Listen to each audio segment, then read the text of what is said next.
아브라함이라는 분을 우리가 성경을 통해서 익히 많이 알고 잘 알고 있습니다. 아브라함은 모든 믿는 자의 조상이 됐어요. 그래서 기독교인이 믿음의 조상이라고, 유대교인이 믿음의 조상이라고, 회교인이 믿음의 조상이라고 존경하는 최고의 인물이 아브라함입니다. 기독교인 하면 천주교까지 합하니까 개신교와 천주교, 기독교, 유대교, 그리고 세계 중동지하고 세계에 흩어져 있는 회교, 그 사람들은 다 아브라함을 자신들의 믿음의 조상이라고 아주 존귀한 분으로 존경하고 자랑스럽게 여기는 분이 아브라함이에요. 아브라함은 30억 인구의 존경을 받습니다. 이 세계 인구가, 지구상 인구가 60억인데 회교, 기독교, 그리고 유대교 하면 30억이에요. 그만큼 많은 분들에게 지금 이 시대에도 조상이라고, 우리 믿음의 아버지라고 여김을 받는 분, 유일한 인물이 아브라함입니다. 태어날 때부터 특별한 존재로 태어난 게 아니고 하란이라는 곳에서 하나님의 선택을 받게 됩니다. 여러분, 신앙은 주도권이 하나님에게 있습니다. 아멘. 여호와께서 이렇게 나와요.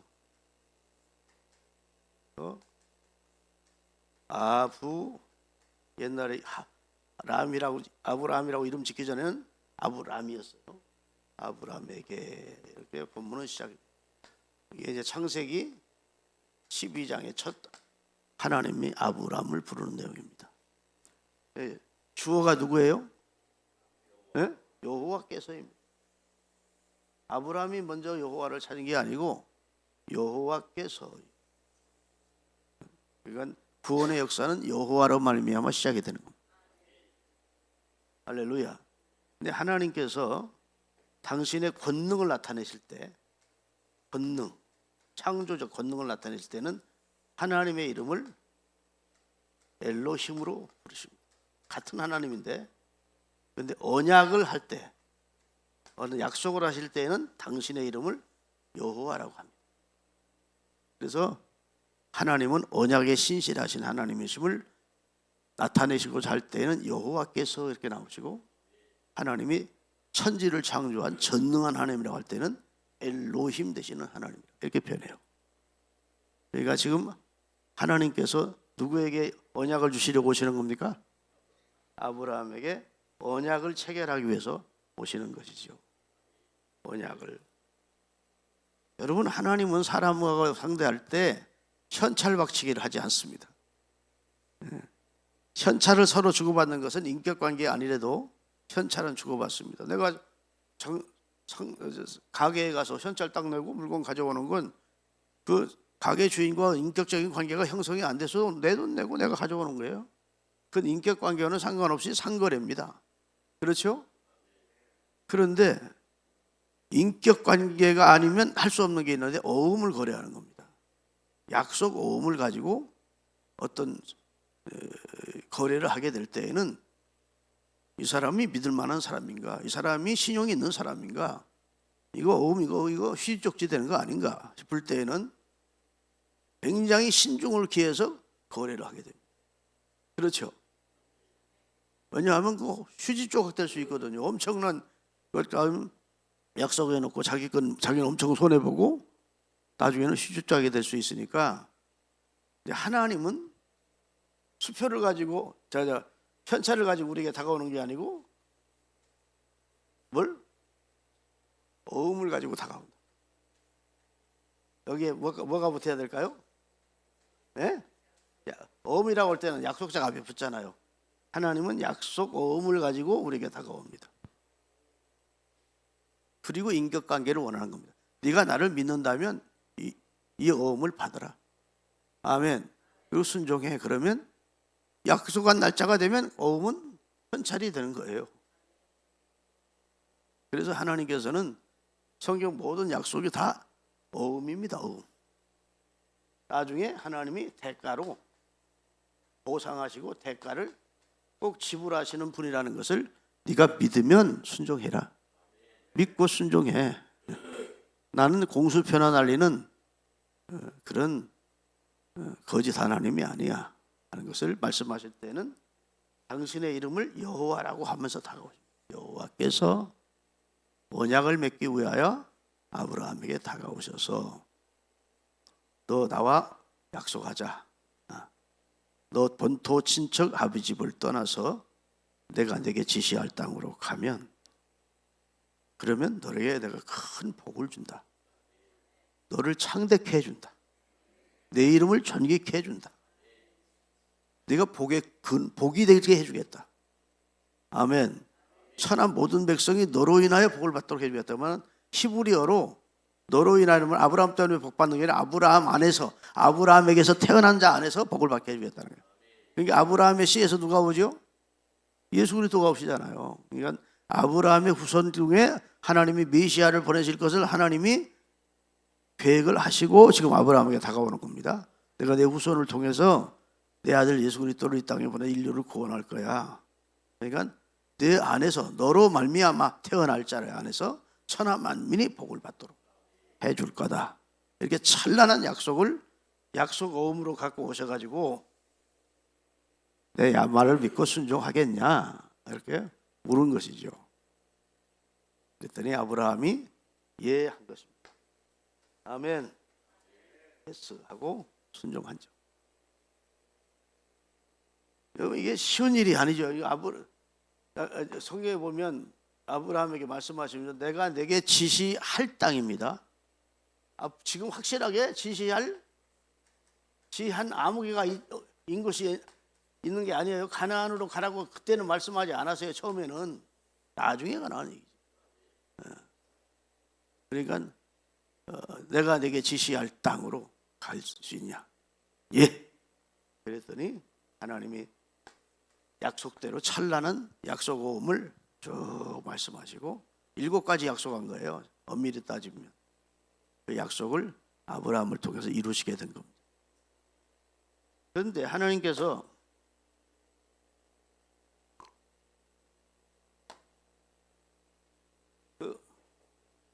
이런 하나님의 사람으로 아브라함을 믿음하면 아브라함 하잖아요. 무슨 조상이라고 부르죠 우리가?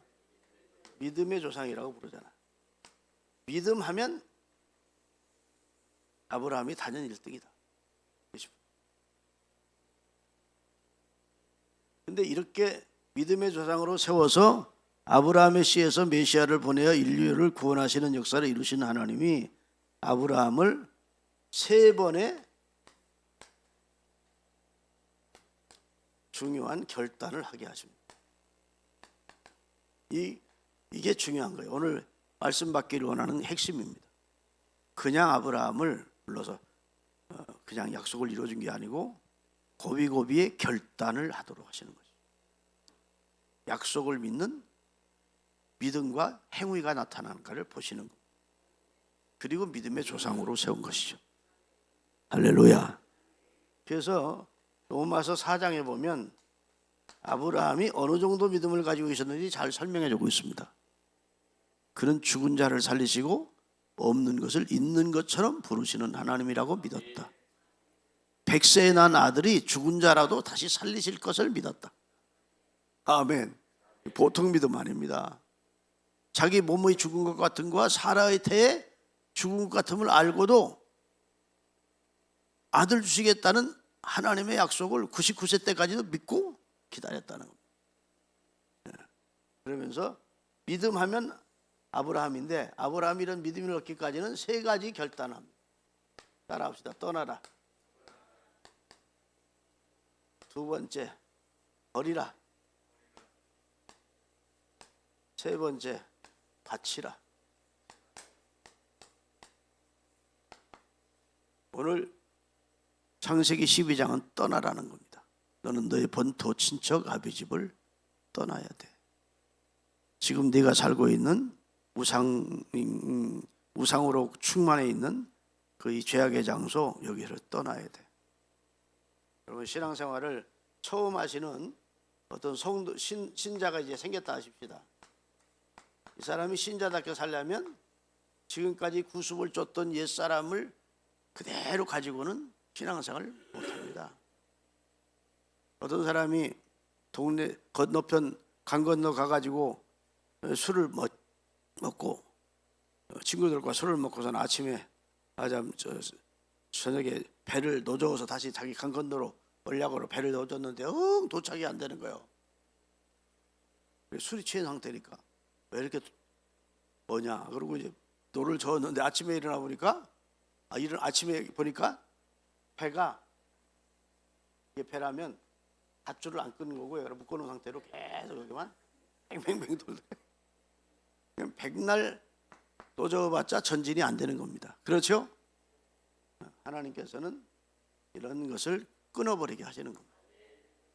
하나님 앞에 복이 안 되는 거, 우리의 신앙과 우리 삶에 절대 복이 안 되고 유익하지 않은 것들을 주님은 떠나게 하시는 겁니다. 할렐루야. 뭐 내가 여러분에게 구체적으로 말씀 안 드려도 스스로 알 수 있어요. 내가 올해에 무엇을 떠나야 되겠다. 이런 죄악된 복 있는 사람은 악인의 꾀 쫓지 않고 죄인에게 내서지 않고 오만한 자의 자리에 앉지 않는다 했는데 내가 아직도 계속 그런 자리에 머물러 있으면 그 자리에서 벌떡 일어나서 떠나야 되겠다. 하나님이 미워하시는 자리, 하나님이 매가 있는 자리를 계속 머물러 있으면서 하나님께 복 달라고 할 수는 없다고. 떠나라. 믿습니까? 두 번째 버리라고 하십니다. 이건 창세기 21장에 나오는데 창세기 21장 띄워주세요. 같이 한번 읽어보겠습니다. 아브라함이 그 아들로 말미암아 그 일이 매우 근심이 되었더니 그 다음에 12절 하나님이 아브라함에게 이르시되 내 아이나 내 여종으로 말미암아 근심하지 말고 사라가 내게 이른 말을 다 들으라. 이삭에게서 나는 자라야 내 씨라 부르리라.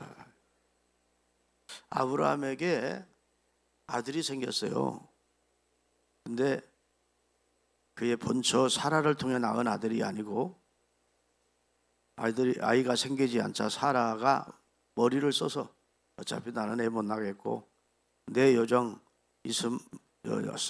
하갈과 동침해서 자식을 얻을. 옛날에는요 그런 문화가 있었던 것 같아요. 자기가 못 낳으면 자기 계집종을 넣어서 자식을 낳으면 누구 자식이 되느냐? 원주인 자식이 되거든요. 그 야곱에게 네 부인이 있었는데 그들이 서로 자식 낳기 경쟁합니다.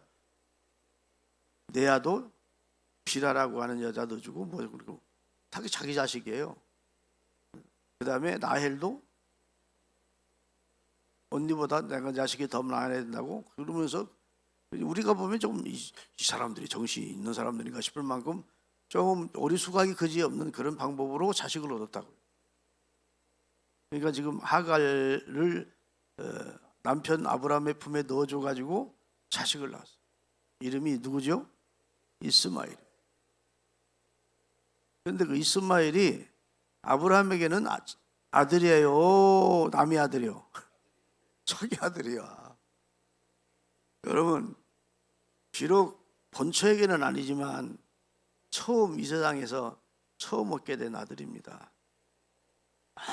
얼마나 사랑스럽고 얼마나 귀하고 얼마나 그 아이 때문에 보람이 있었고 사는 의미가 있었겠어요. 원래부터 첩의 자식이라 무시하고 마음에 두지도 않고 그랬던 것 같습니까? 그럴 수는 없어요. 굉장히 사랑하고 애착을 가지고 키웠는데 나중에 본처를 통해서 자식을 낳았어요. 그게 이삭입니다. 먼저 태어난 13살 된 이스마엘이 자기 동생을 미워하는 겁니다. 학대하고. 그걸 사라가 본 거예요. 이거 종의 자식이 내 자식을 저렇게 학대하네, 미워하고 희롱하고. 그러고 나서 남편에게 여보, 첩의 자식한테 재산 물려줄 수 없어. 저 자식이 당신과 내게를 통해 낳은 이삭을 학대하는데 나 눈 뜨고 볼 수 없어. 내쫓아. 아브라함이 마음이 아팠지만 이 문제를 놓고 하나님 앞에 기도했다고요. 그랬더니 오늘 본문에 하나님이 아브라함에게 이르시되 내 아이나 내 아이가 누구래요? 이스마엘이지. 내 여종으로 말미암아 근심하지 말고 내 번처 사라가 내게 이런 말대로 다 들어라. 네 몸에서 난 자식 이삭이야 네 씨지. 이스마엘은 축복을 이어받을 네 씨가 아니야. 집에서 내쫓아라.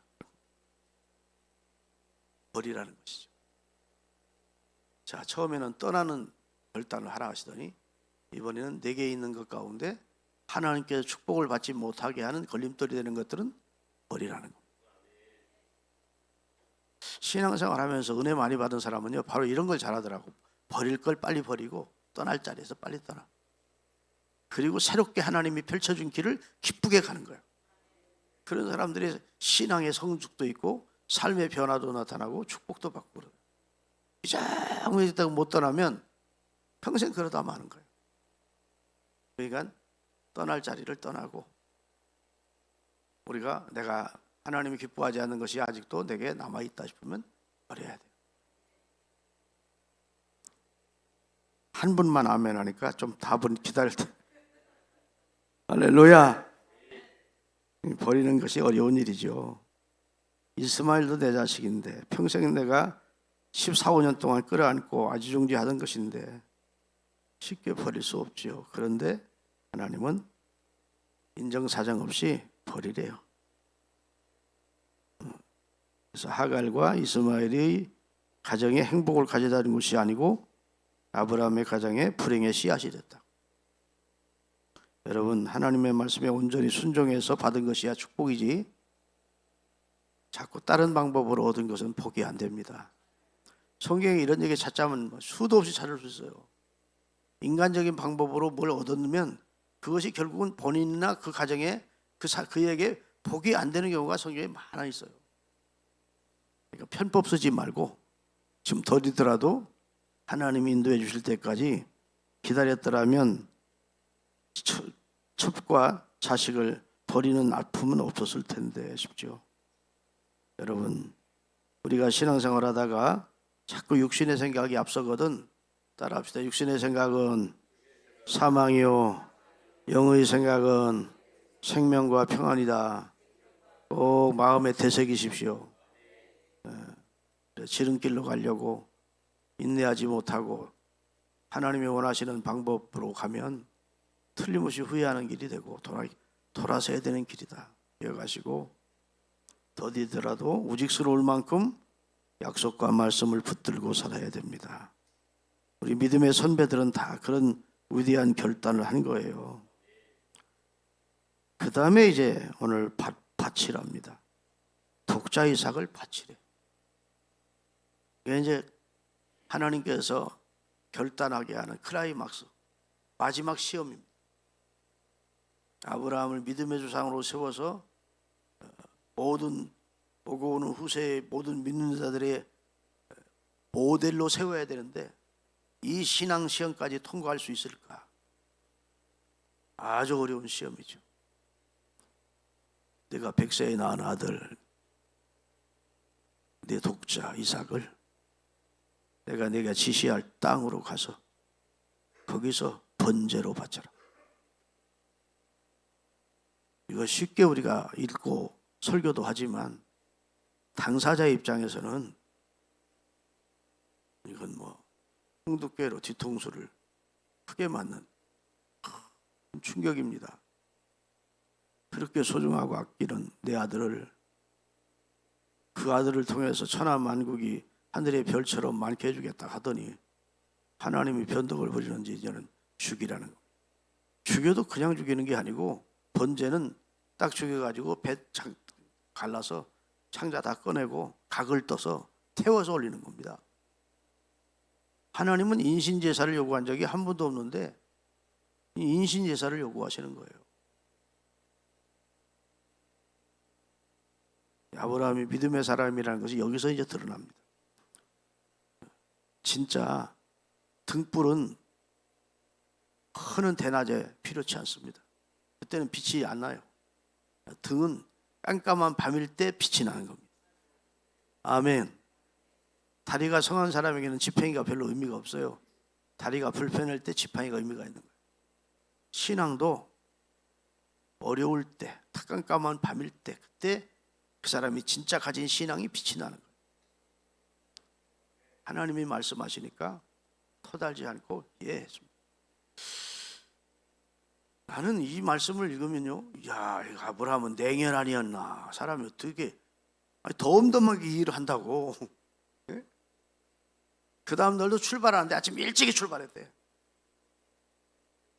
여기 사라가 등장이 안 됩니다. 이 사건에는 사라가 등장이 안 돼. 그러면 사라에게 물었다는 말입니까? 사라 몰래 했다는 말입니까? 몰래 했죠. 사라가 알았더라면 그 가정 분란 나고 난리 나지. 당신 정신이 있느냐고. 절대로 이건 사라가 알면 온전히 순종할 수 없다는 걸 알기 때문에 일찍 일어났습니다. 그리고 산에 가서 번제 드리러 가자고 그러고 아들 데리 손잡고 두 종을 데리고 갔대. 왜 두 종을 데리고 갔을까요? 이 등치가 커진 아들이 아유 나 안 돼요 아버지 미쳤어? 그러면 두 종 보고 잡으라고 해가지고 잡으라고 그랬던 것 같아. 철저히 맘먹. 그리고 며칠 길 갔다고요? 3일 길을 갔대. 멀리도 가지. 여러분 우리가 비행기를 타고 여행하다 보면 좀 10시간 이상 비행기를 타는 데는 진짜 힘들더라고. 왜 이렇게 그 시간이 긴지 몰라. 화장실 갔다 왔다. 앞에 영상을 틀었다 왔다. 별거 다 하면도 왜 이렇게 지루한지 몰라. 그렇죠? 그러다가 기내 방송에서 30분 후에 아무개 공항에 착륙합니다. 그러면 그때부터 힘이 나. 아유 고생 끝이구나. 기쁜 마음으로 가벼운 마음이 된다고요. 그런데 지금 아브라함은 시각각 마음이 가벼워지는 게 아니라 시각각 어떻게 됐을까요? 무거워지는 겁니다. 죽을 지경인 겁니다. 자식이 이삭은 또 뭘 몰라가지고 아버지 번제하려면 양이 있어야 하는데 양 어디 있어요? 이렇게 물어보는 거예요. 아브라함이 아들아 여호와께서 준비 다 해놓고 계실 거야. 사람이 어려울 때 입술의 말을 어떻게 하느냐가 가장 중요한 것 같아요. 이때 모르겠다, 어떻게 하실지 모르겠어 이랬더라도 좀 은혜롭지 않고 하나님이 너 잡아바치란다 그랬다면 산통 깨지는 거고. 야 어떻게 이렇게 믿음의 말을 했는지 몰라. 아브라함은 참 입이 복된 자입니다. 아멘. 아들아 여호와께서 여호와의 산에서 준비하실 거야. 그리고 올라가서 그 자식을 잡아 칼로 내려 치료할 때 하나님의 음성이 들리고 하나님께서 시험 합격 통지 내리고 그리고 양의 울음소리가 들려서 보니까 산양이 수풀에 뿔이 걸려서 도망가지 못하고 있는 양을 하나님이 준비해 놓았더래. 그래서 여호와 이레라고 여호와의 산에서 준비하셨구나. 여러분 그 하나님이 준비한 양을 잡아서 하나님 앞에 번제를 드릴 때 아브라함이 얼마나 은혜롭고 감사했겠습니까? 하나님은 저와 여러분을 위해서 준비된 양을 준비하셨어요. 그분이 바로 하나님의 아들 예수 그리스도 세상 죄를 지고 가는 어린 양이었습니다. 아브라함에게를 위해 준비했던 양, 이제는 인류를 위해서 하나님이 예수님을 세상 죄를 지고 가는 준비된 양으로 준비하셨다가 여러분과 저를 구원해내셨다고요. 그 하나님의 사랑을 믿으시는 분 아멘. 네, 말씀의 결론입니다. 여러분 하나님께서 우리에게 다가오실 때는 현찰 가지고 오시는 분이 아니고 오음을 가지고 오시는 분이다. 약속을 믿으라. 그러기에 우리에게 믿음과 순종이 필요하다. 그리고 하나님은 우리에게 결정적일 때 결단을 요구하신다. 우리 믿음을 테스트하기 위해서. 그때 잘 가다가 여기 뚝뚝 떨어지지 말고 그 시험을 통과 이렇게 배요. 하나님이 내가 이제야 네가 나를 사랑하는 줄 알았다. 서울대 합격 통지서 받듯이 고시 합격 통지서 받듯이 합격하는 겁니다. 옛날 얘기라고 생각하지 마시고 하나님은 어제나 오늘이나 그 행하시는 것이 동일하세요. 어제는 이렇게 역사하시고 오늘은 이렇게 딸리 역사하시는 분이 아니고 하나님이 행하시는 것은 동일하셔요. 그러니까 오늘날도 똑같은 상황, 똑같은 현실은 아니지만 이런 현실을 우리가 만날 때가 있는데 그때마다 통과, 패스, 아멘, 합격 이렇게 되시기를 주의 이름으로 축원합니다. 기도하겠습니다.